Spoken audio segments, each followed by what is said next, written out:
Let's talk underconsumption core. I keep seeing these underconsumption core or underconsumption aesthetic videos pop up on my feed, and as someone who loves to talk about hyperconsumption and the way that it intersects with our money and our media, I couldn't not talk about this. Like, why have some people suddenly started romanticizing an aesthetic that isn't founded on excess? What does it say about our changing attitudes around aesthetics and even influencer culture itself? And is there a dark side to underconsumption core, like the way some critics say it fetishizes poverty? As always, let's talk about it. And if you're new here, I'm Cara, and I make videos on the intersection of money, media, and intentional living. So if you like that kind of stuff, be sure to subscribe. I also have lots of other videos that you might like, including one on haul culture and aesthetic restocking videos. So go check those out after you're done with this one. And as you'll see, we are going to talk a lot in this video about the ways that we use our money. And it's important to think about because money is ultimately a tool, not just some milestone or elusive achievement you want to hit and hoard. No, your money should work for you so that you can align it with your interests, your values, and your goals. And one way that you can get your money working for you without changing your spending habits is through today's sponsor, Bilt Rewards. Some of you may have heard of Bilt before, and if you haven't, let me blow your mind. See, Bilt Rewards is a way that you can earn points on one of your largest expenses, rent. I'm a renter myself, and it is by far the largest section of my budget. So just like you can rack up credit card points for dining out and doing groceries, why shouldn't you also be able to rack up points for paying your rent? That is exactly what Bilt thinks too. You can earn points for paying your rent as well as in your neighborhood at local restaurants, fitness studios, and ride shares. Things you are already spending your money on, you can now convert to your favorite airlines and hotels or redeem. People love to say that renting is throwing your money away. First off, no, it's not. There are tons of great reasons to rent that I'll go over in another video sometime. But even then, if you just feel like you're not getting anything back when you're paying your rent every month, absolutely start using Bilt Rewards. And if you want to start earning points right now, you can sign up using the link in my description below or by scanning the QR code on my screen. Make sure to use my URL so that they know that I sent you, and a big thank you to Bilt Rewards for sponsoring today's video.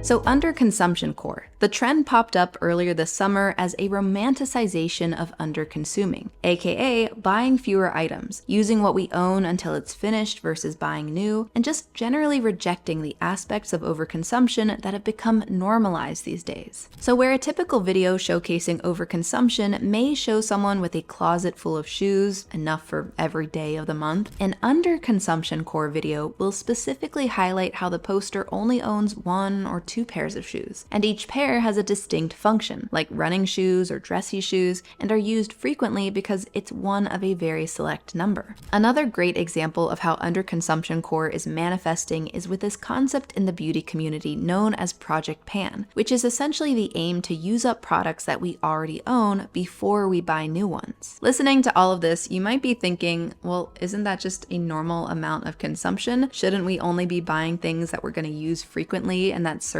a distinct purpose? And if you're thinking that, you have perfectly captured one of the top discussion points around the underconsumption core trend. Like, what is the threshold? I mean, how do we define what is underconsumption versus just normal consumption? Honestly, I feel like that's as difficult as trying to define what is a normal person, because it all depends on who you ask, where you ask, when you ask. It is all so crazy relative. But I will say that I do think that something can be underconsumption core and a normal level of consumption at the same time. Seems contradictory, but here's why I think that. Underconsumption core, as we'll discuss later in this video, is a reactionary trend, meaning that it's in direct response to a cultural phenomenon we've seen growing for decades and only exacerbated by social media. I like to think of history and culture as this long-spanning conversation that's taken place over generations. Historical movements, moments, cultural anxieties, and obsessions, all of those are the dialogue back and forth. To paraphrase the great philosopher Kamala Harris, our modern culture and trends didn't just fall out of a coconut tree. They exist in the context of all in which we live and what came before us. And underconsumption is in part a reaction to the hyperconsumption that we have been digesting for years now. Hauls, ads, flexing, new iPhone drops, designer brand everything, it's overwhelming. As Teen Vogue succinctly puts it, we're becoming disillusioned by overconsumption. And so the under part of underconsumption core is important.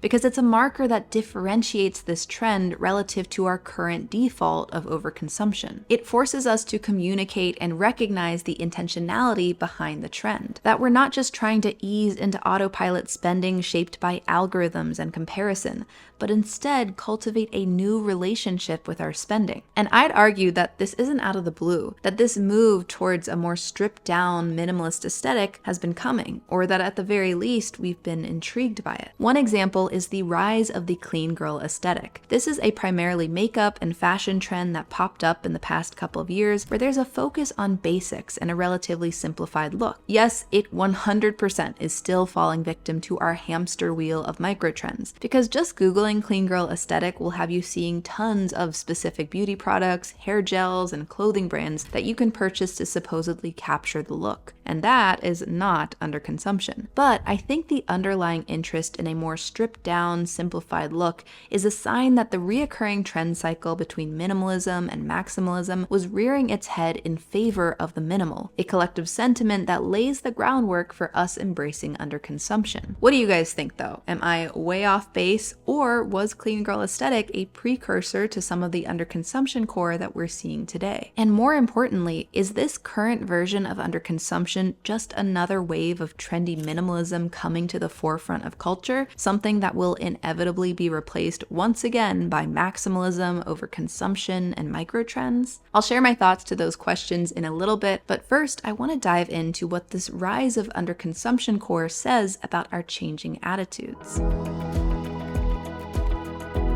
We mentioned before that underconsumption is a reactionary trend, and that overall we're becoming more and more disillusioned with the constant displays of excess and overconsumption on social media. But I think it reaches beyond just us being sick of seeing hordes of disposable piles on TikTok or Instagram. I think we are also sick of living for aesthetics. So much of our communication nowadays is through visual mediums. We post pictures, we make videos, we share our lives in visual forms. And I think, in many ways, we've become slaves to the visual mediums we communicate through. What I mean by that is that we have become overly aware of the visual language around us, whether we want to be or not. Our homes, our decor, our clothing choices, they're not just those things alone. Within the context of the visual and digital world we're a part of, they begin taking on a meaning of status, of characterization. In other words, we begin conflating what we own with who we are. From a financial standpoint, that makes it incredibly easy to fall into the keeping up with the Joneses lifestyle, where we live beyond our means and spend recklessly. From a psychology standpoint, I'd argue that this is what's known as the extended self. The extended self is a concept in which our possessions become an extension of ourselves and a reflection of our identities. And this is a huge thing that I think we are getting fed up with. That feeling that what you own, what you spend your money on, how you display your possessions and self to the world, the feeling that all of that is being scrutinized and made to be a reflection of your place in the world. Which is why I think that underconsumption core is speaking to us so much in this moment. Underconsumption pushes back on the idea of the extended self. It's not just saying, hey, let's buy less stuff because it's bad for the environment and it costs a lot, though those are both very valid. But it's also saying, I don't want to continue this charade of using consumption to subsidize my identity and self-worth. And zooming out, we're arguably saying, I don't love this culture we've built where influencers and celebrities who display excess are seen as aspirational. Perhaps that sounds overdramatic, but if we dissect the tenets of underconsumption core, we see this clear rejection of conspicuous consumption and the extended self. For example, we're minimizing our possessions, focusing on function rather than simply form, and I'd argue challenging our popular digital performance of overconsumption. And underconsumption core is essentially doing this through a different form of digital performance. I'm not going to pretend that there isn't a performance element to it. I'm not entirely convinced we can ever escape a kind of performance element to our lives, but that's a deeper philosophy talk for another day. But this new underconsumption core performance is through the romanticization of the mundane, the old, and the minimal, which is a far cry from our typical romanticization of the exceptional, the new, and the maximalist. I love this. Romanticizing everyday life, especially especially the mundane, is one of my favorite things to see online. There's a quote that goes, "What you do every day matters more than what you do once in a while." And that can be interpreted from a values and character standpoint, but I also like to think of it as a way to value the ordinary. To be grateful for the weekly laundry, the worn down towels, the walks to our mailbox. And though it may seem far-fetched, I actually think that learning to cultivate gratitude is a surprisingly great way to improve your relationship with money. Financial health is strongly related to your emotional relationship with your finances, the psychology you have with money, not just black and white elements like savings accounts and paychecks alone. But beyond looking cool and helping us cultivate gratitude, this new romanticization of underconsumption is significant because it helps us shift cultural norms. Media has always been a tool for shifting culture. Call it propaganda, call it representation, however it's framed, the fact remains that we are influenced by the imagery we absorb on a daily basis. One basic example is just how hairstyles become popularized in media and trickle down to the trends we see in our schools and workplaces. For a more historically significant example, we can look at the way shows like Modern Family, Will and Grace, or even Glee and Degrassi made depictions of same-sex couples more normalized, thus helping larger public acceptance, which eventually helped lead to policy changes and long-term cultural attitude shifting. The media that we digest impacts the messaging and norms that we internalize. And that makes me so much more excited for underconsumption gaining popularity, because our consumption habits are long overdue for some cultural resetting. And what I find great is that the new messaging is using the same romanticization techniques that are typically used to market products. The moody music, the gorgeous composition, the visuals from various angles, but in this case, it's instead being used to encourage not buying more products. To be clear, I do not see underconsumption core as being about not buying anything and just hoarding money, because money should be a tool. I personally like to spend money, but I tend to spend more on experiences, food with friends, investing for my future so I don't have to work for as many years. I think it is the wrong interpretation to say that underconsumption core is about not consuming, period. To me, it's more about divesting away from unnecessary material expenses and using your time and money toward things that better align with your values. So all of this sounds great. Changing norms, rejecting hyperconsumption, learning to cultivate gratitude for the mundane. But what are the criticisms of underconsumption core? And do they have a point?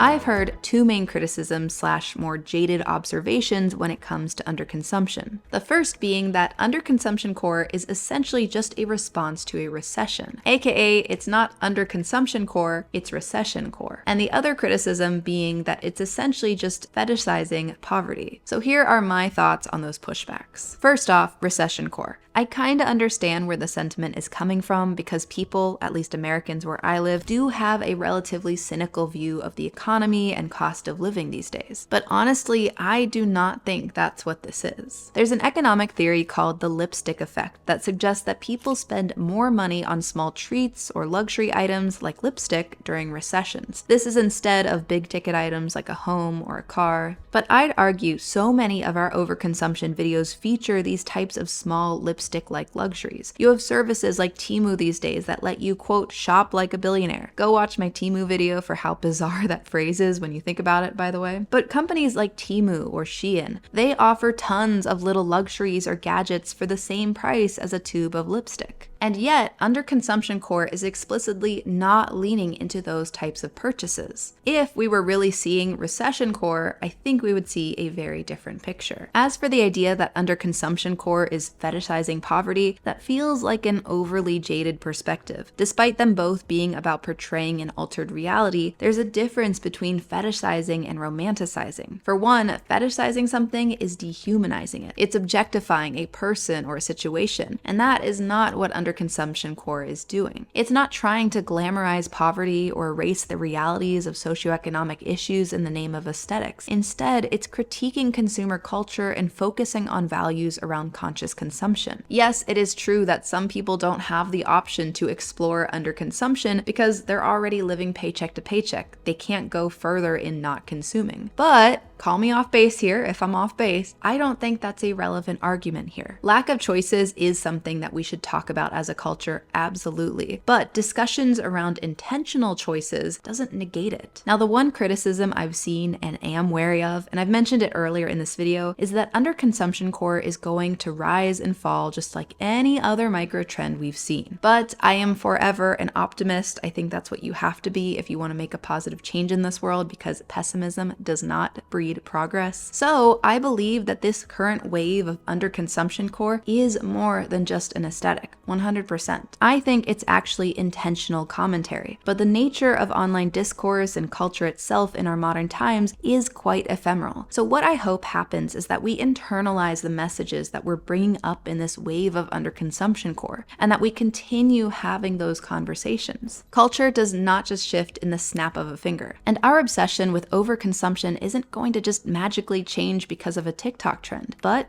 could it be the start of a change? Could it help us think differently about our values and intentional living? I say yes. So overall, I'm very excited to see underconsumption core go viral, and I hope it continues. But what do you think? Do you think that underconsumption core is here to stay, or is it just going to be off with the next micro trend in the algorithm? Do you think there are valid criticisms of underconsumption core? Let me know your thoughts in the comments below, and if you want to watch more videos like this one, I have an entire playlist on conscious consumption that I think you'll really like. Thank you so much to my patrons on Patreon for supporting this channel, and for those on Buy Me a Coffee. Thank you guys for watching this far, and I'll see you next time. Bye.